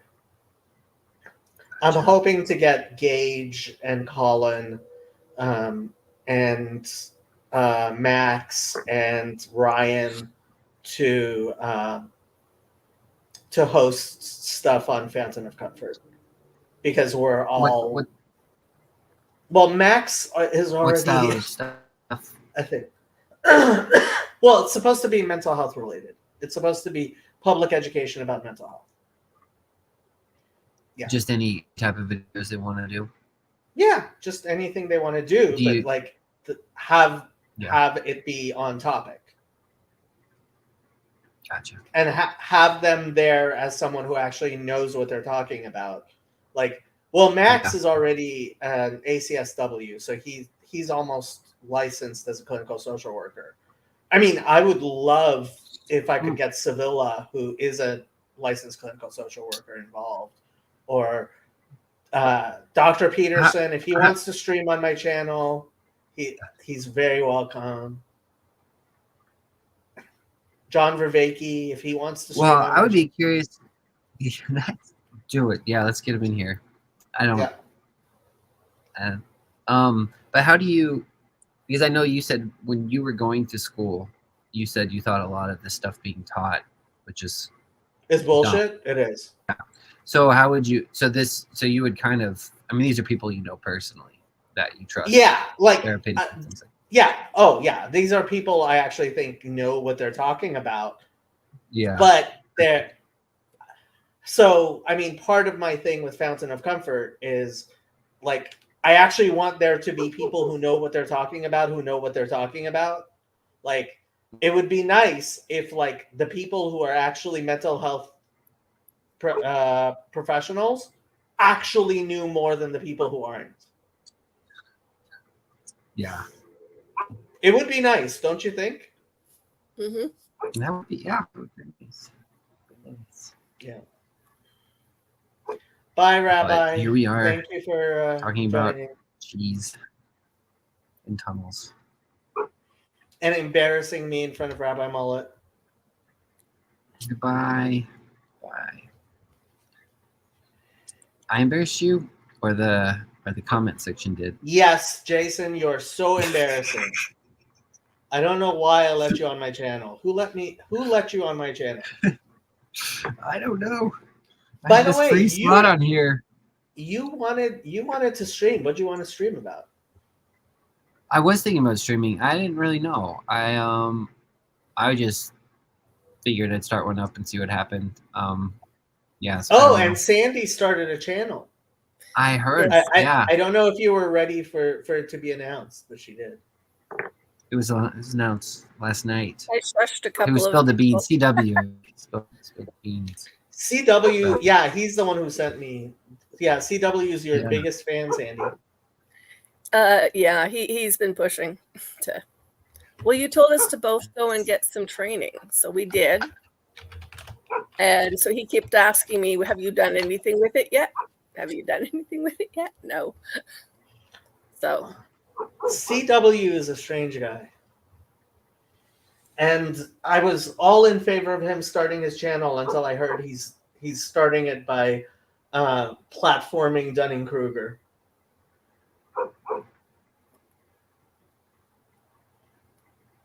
Jason, you look confused.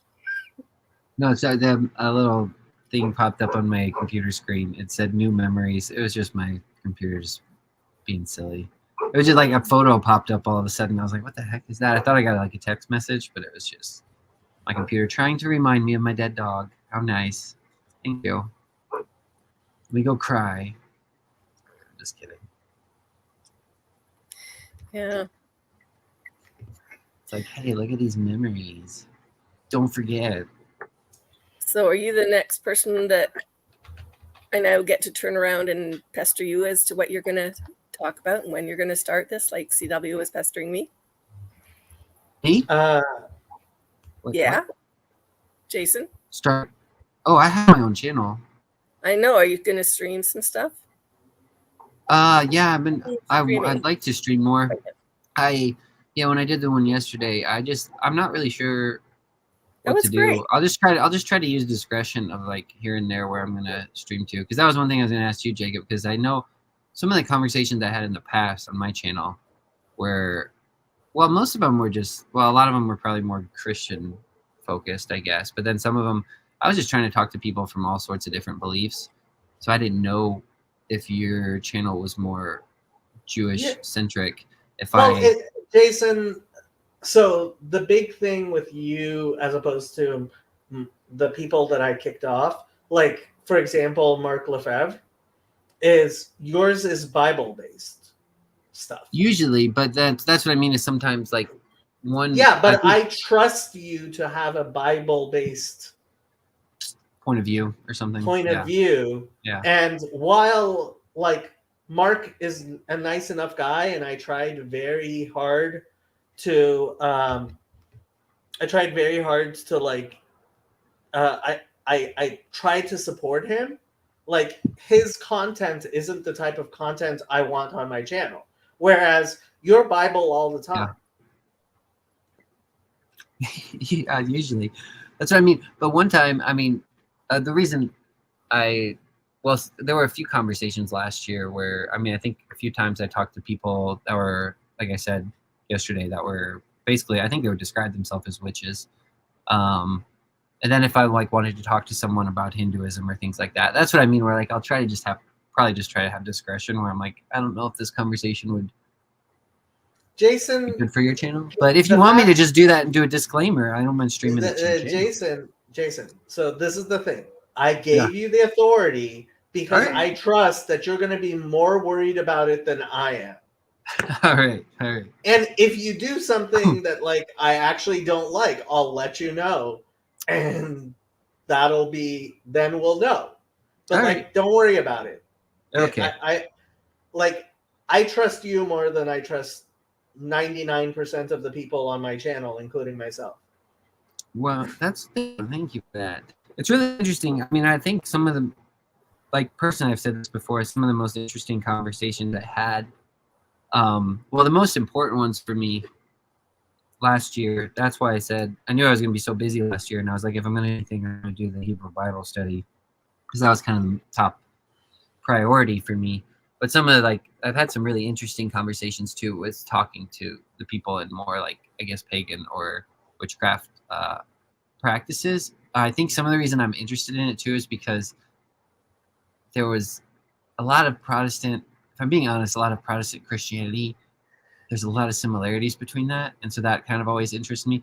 Like one of the girls I talked to, she's a witch and she spins yarn.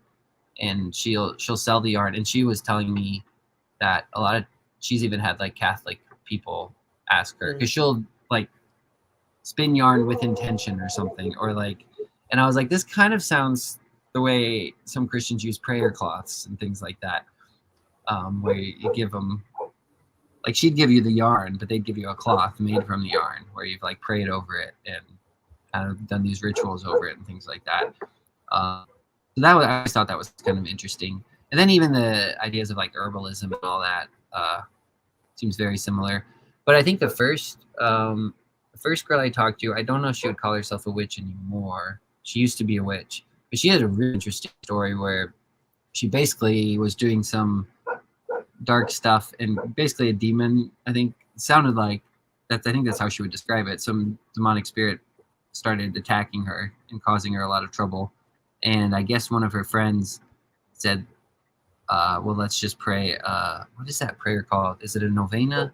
It's a Catholic thing. And they prayed some prayer to Michael, the archangel, and her problems just left. I guess Michael just scared that demon off or something. And so then she's converted to Catholicism. I think like just maybe within the last 2 weeks she was baptized into the Catholic Church. So, but I don't know. So I don't know. It's just getting people's stories like that too. But yeah, I don't know. I think those conversations are extremely interesting, especially where they get the weird overlap. And I'm like, this magical practice you're doing sounds pretty similar to this one I used to see in church a lot. I don't have a problem with it. I do, but I'm glad you're saying that Protestantism and pagan worship of demons is very similar, because it is. So what would the idea of praying to archangels? That's like probably okay. From pagan Christianity, taking Jewish traditions and things like that. Okay, because I know you have different archangels and like yeah. So this is the type of stuff that make people within Judaism be like, see, like the idea that there are angels, or even, for example, I mean, actually, this goes back to the whole tunnel thing, right? Is the Rebbe still alive?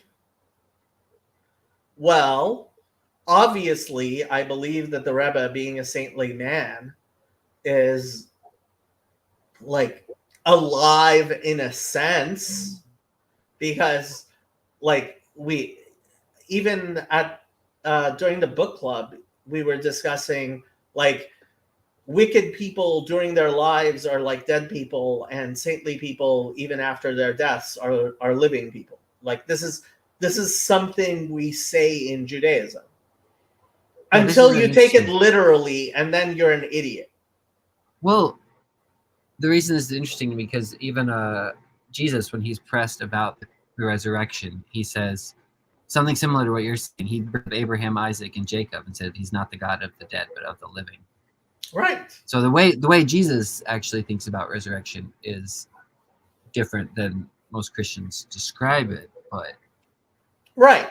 Look, if you are so childish as when I say, like, okay, let's say I said Abraham Lincoln still lives among us, or Martin Luther King still lives among us, or when I very often do say, I have every intention of killing John Calvin and Martin Luther, right?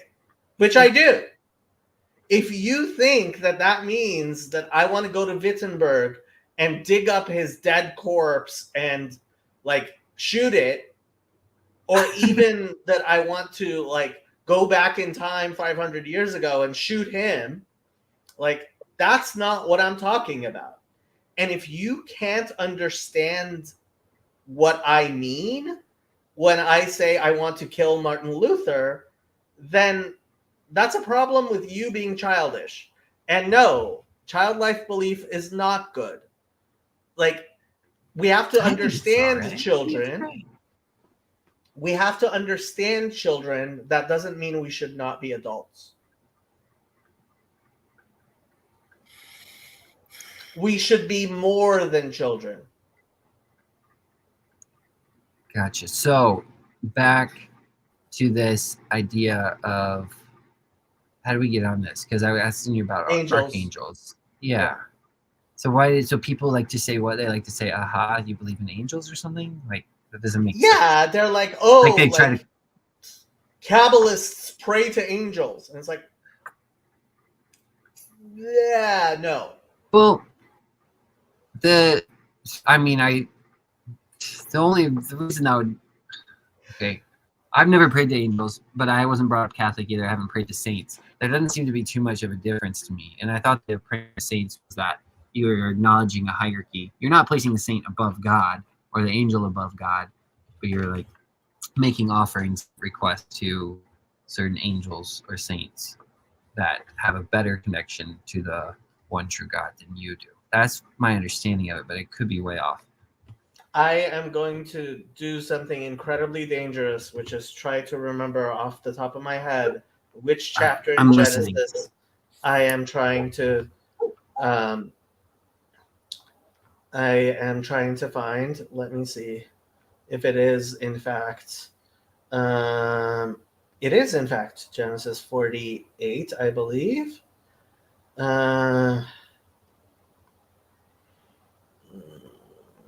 48:16. I'll read the Hebrew and you can translate.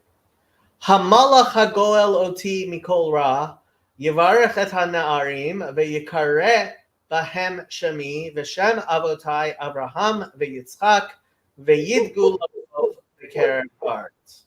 Go ahead, translate. The angel who redeemed me from all evil, bless the lad, and let my name be named on them in the name of my fathers, Abraham, Isaac, and Jacob, right? I don't know. This is Jacob speaking. Oh, okay. Yeah, I can't because our faces are over the bottom of it, so I can't scroll. So I don't know. Oh, I'm sorry. That's the best I can translate. Oh, Abraham and Isaac, and let them grow into a multitude in the midst of the earth.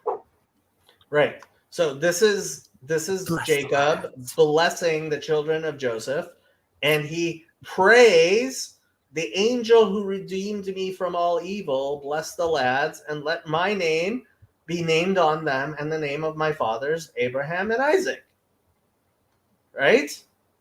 So, like, there you go. Like, it's in the Bible, Genesis 48. The angel and the names of the ancestors. Like, what do you do with that if you're like, no, nobody should ever pray in any way to an angel? Like, Jacob in the Bible is now some horrible sinner and idolater in your eyes. Go away. Just go away. Just, like, who do you think you are? Right? At the same time, I don't think in any way is Jacob like praying to angels. Like, no, that's not what's going on. You're misunderstanding. And like, yeah, so if Jacob jumped off the bridge, would you follow? If the Jacob from the Bible did something that the Bible seems to approve of, I generally would be like, seems like it's something to approve of. Trust in the Bible. It seems like a good idea.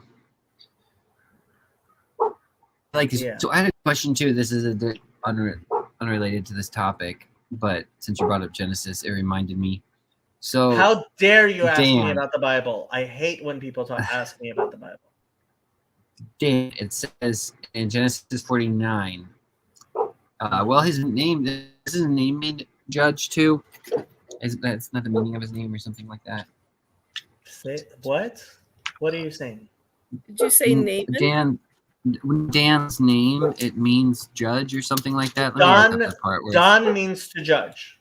Yeah. And so there's this idea, I don't know if it's in Judaism as well, but when you get to the book of Revelation, in 144,000, I'm pretty sure Dan is not named. Like, he's excluded.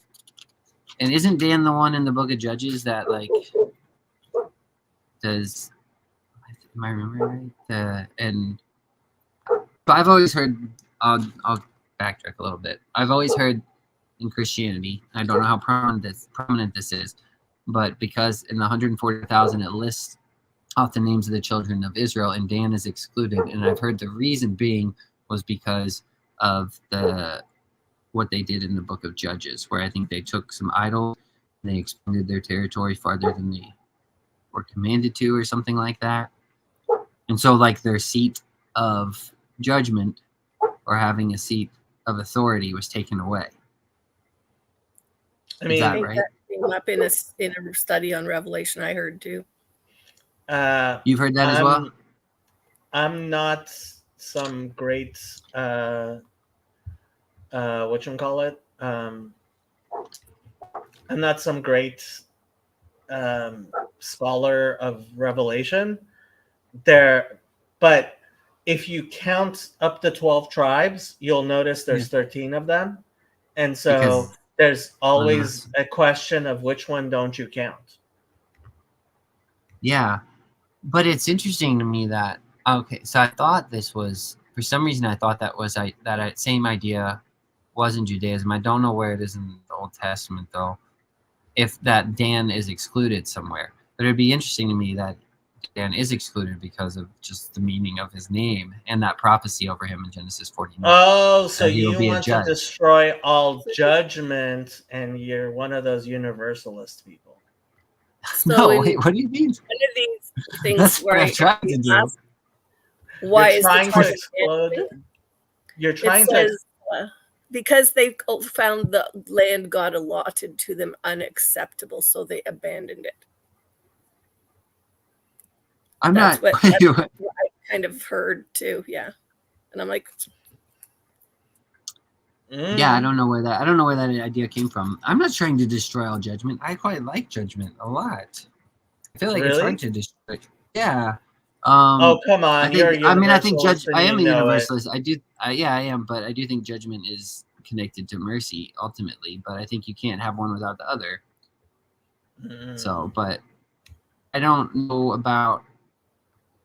So why does me asking about Dan make you think I want to destroy all judgment? Because you're excluding. Yeah, like you're saying, you're excluding Dan.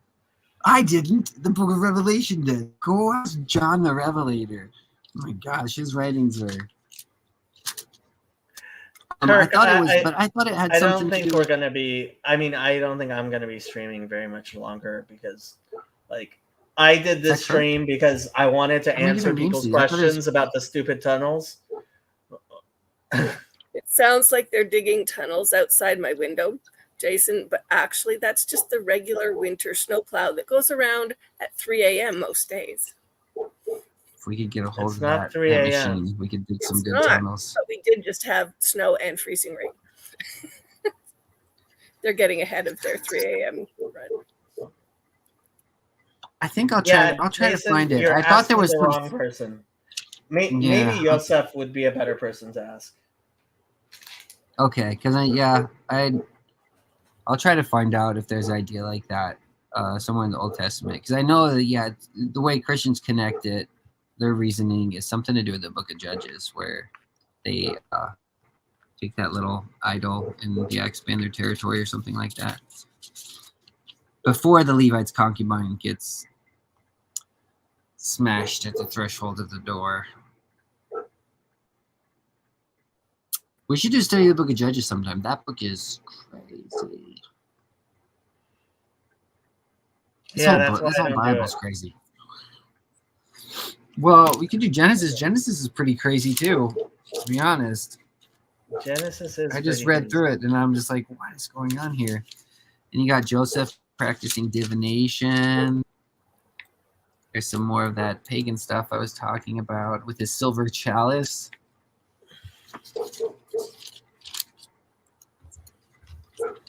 I'm just having a good time, sorry. Judges How is so dare good, you have a says good David. time? He said, I think most Christians have no clue what the tribe of Dan even means. Probably right.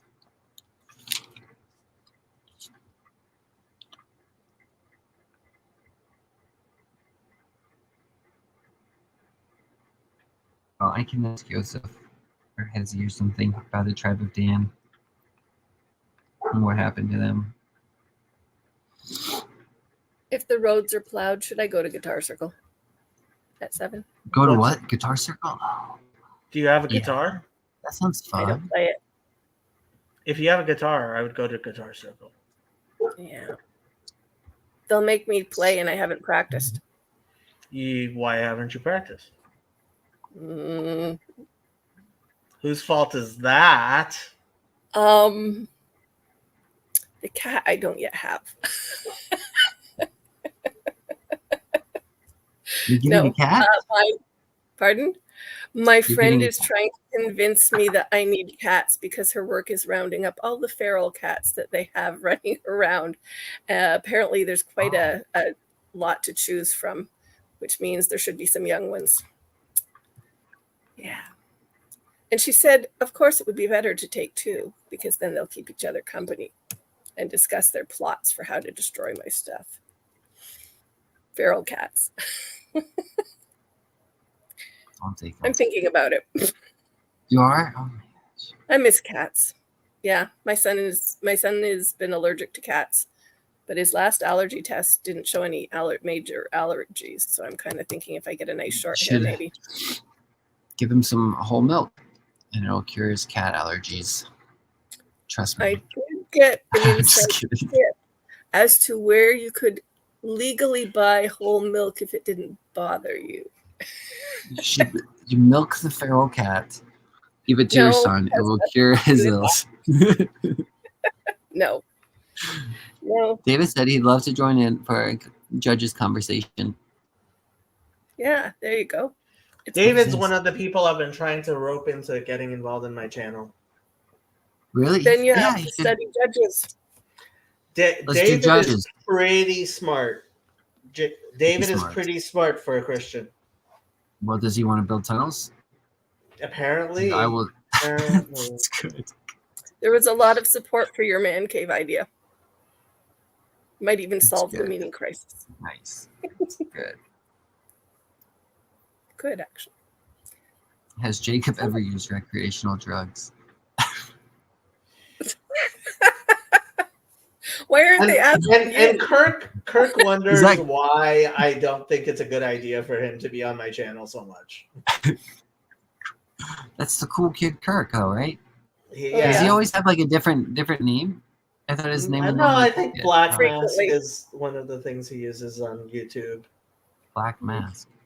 Yeah, I mean he's a young kid, but like sometimes it's like, Kirk, why are you asking something like that? Take a joke. Like, sorry, it didn't land. I'm sorry.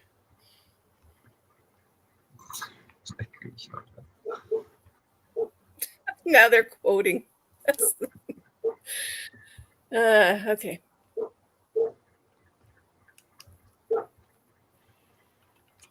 Song references.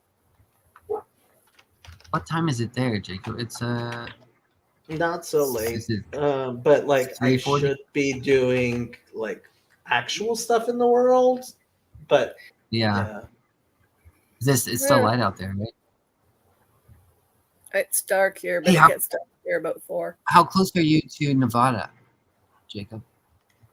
I mean, I could probably drive to Nevada in like 6 hours, 7 hours.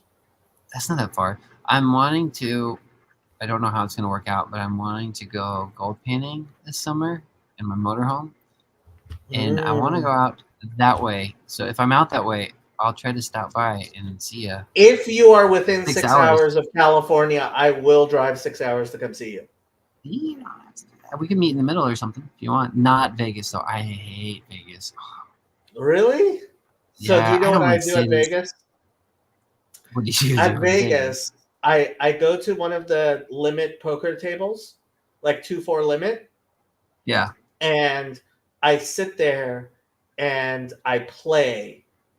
And usually, like with $40, I can play for 3 days straight, tip the waitress every time she brings me a drink, and stay drunk for a good 3 days playing poker.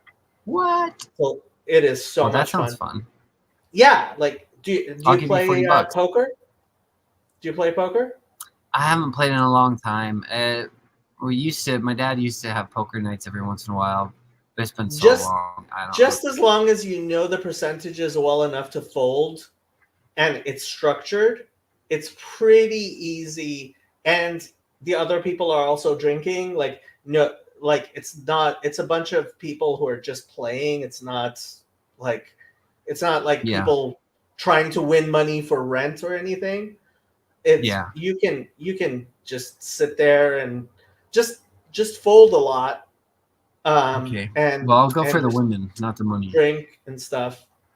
Well, you had your chance at women in India, and for some reason, you decided not to go on any dates, even My though chance people is were gone like, now. I had Jason, one shot, and now it's gone. well, Don't I get a second when's the chance? next time you're going to India? I want to go in May, actually. When? Literally every time I leave, I said I want to go in May. Actually, every time I leave India, as soon as I leave, I'm thinking about when can I go back. I know I'll go next sometime, probably at least by next like November. I think is when my sister wanted to plan another trip back there, but I want to go before then. I was gonna try to go in May, although I haven't mentioned it to Okay, anybody. so so when you go, actually go on some dates, Jason. find some unfortunate girls that would Who subject and then themselves to she'll me. make you stay in the My United States as opposed to cheese human. wasting your time going to India and spending all the money that you earned in the United States in India. My internet just glitched out. All I got was the end. Was spending all the money I earned in US and And India. stop spending all the money you're earning in the United States in India. Yes, and don't say some poor unfortunate girl in reference to going on a date with you. This was the discussion yesterday, wasn't it, with a couple of you? Totally untrue. Yeah, we were talking about masculinity. Yes. I'm not a Renaissance man. And my humor consists of cheeses. Highly overrated. Cheeses. The Renaissance men are highly overrated. Yeah, somebody posted on Bridges of Meeting a link to something. Oh shoot, what's the one lady that gets quoted a lot? Anyway, they're doing this dating event, but I followed the link, and it's $60 a person for a ticket, and their questions are really basic. And the meal thing looks like it's like miles above my pay grade and interest thing, because I'm thinking, okay, why would I go and pay $60 to sit in a room with people pretending to be something, which I was thinking of your conversation yesterday, because I'm going, if you want to meet somebody, there's a billion people out there. Go to a coffee shop, strike up a conversation. If she doesn't have any interest, she might have a sister, a cousin, something. Seriously. Yeah, that's right. I know that'd be a great way to go. I can tell that you don't like me, but do you have a sister that might be interested? I met Jack in a coffee shop, which was in a bookstore, and I wasn't even looking for anybody or even a cup of coffee, because I don't happen to like Starbucks that much. Sorry, Canada. I'm more Tim Hortons. It's a little lower pay. That might work. There are a lot of people that hang out at coffee shops, that's for sure. Or I could go to bars and just try to find drunk girls. That might be easier. Just kidding. I'm joking. I'm obviously joking. Go and sit. I don't think it works though. I'm not very charismatic, so I think a lot of times I'd just drop something lean over to pick it up, apologize, do something random. Do what on my podcast? Just sit there with something that represents you, a book you're reading, something you're, talking about, notes you're writing for your future podcast, your phone, following people that you like, something where they're going to go, I'm not really watching this guy, but what the heck is he watching? Okay, I'm looking at tunnel memes on Twitter. Underground dreidel road is the funniest thing ever. Get it? Underground dreidel road. Yeah. No, I don't get it. At Underground I'll have to Railroad. Google it. Railroad, but instead of railroad, dreidel. Yeah. It looks funny.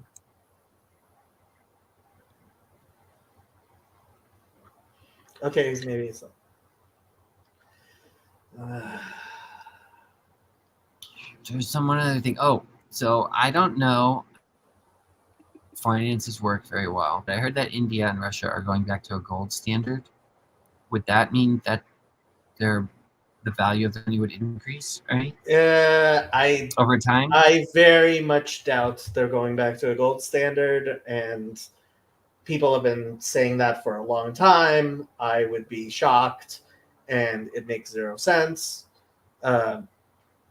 Gotcha. And it would probably, if anything, destroy their economies. But besides, all the people, like one of my weird friends, are saving up for their future in gold, something or other. I don't know what. Like some people go back to get that gold farming mentality, and other people go back to, nostalgia. And other people are, yeah, well, because everybody's looking for the end of the world. She's kind of Pentecostal, so she's saving up gold. I just want money and women. That's all it is. Let's go to Vegas, Jacob. We'll meet there. Money and women. I'm just kidding. I don't want to go there. I really don't. I've only been once, and it was just so crowded. In most of Nevada, prostitution is legal, not in Vegas. In most of, really? That's weird. Not in Vegas. Not in Vegas. That's weird. I thought it was in Vegas and nowhere else. No. Vegas, like Nevada, generally it's legal except in Vegas. That's strange. Well, it's an interesting state, I guess. I went to the Great Basin. That was really cool. A cool state park out there. Okay, you guys can keep on nope. going, but you're gonna hop off too? Yeah, I was going when you are. I just found out the Guitar Circle's canceled due to weather, so. Oh, that sucks. Yeah, massive crap coming in. Well, I don't know. Now you get to practice. And now I get to practice, yes. Yep. Yes. I was playing banjo before I got on here. All right, goodbye. I am going to end this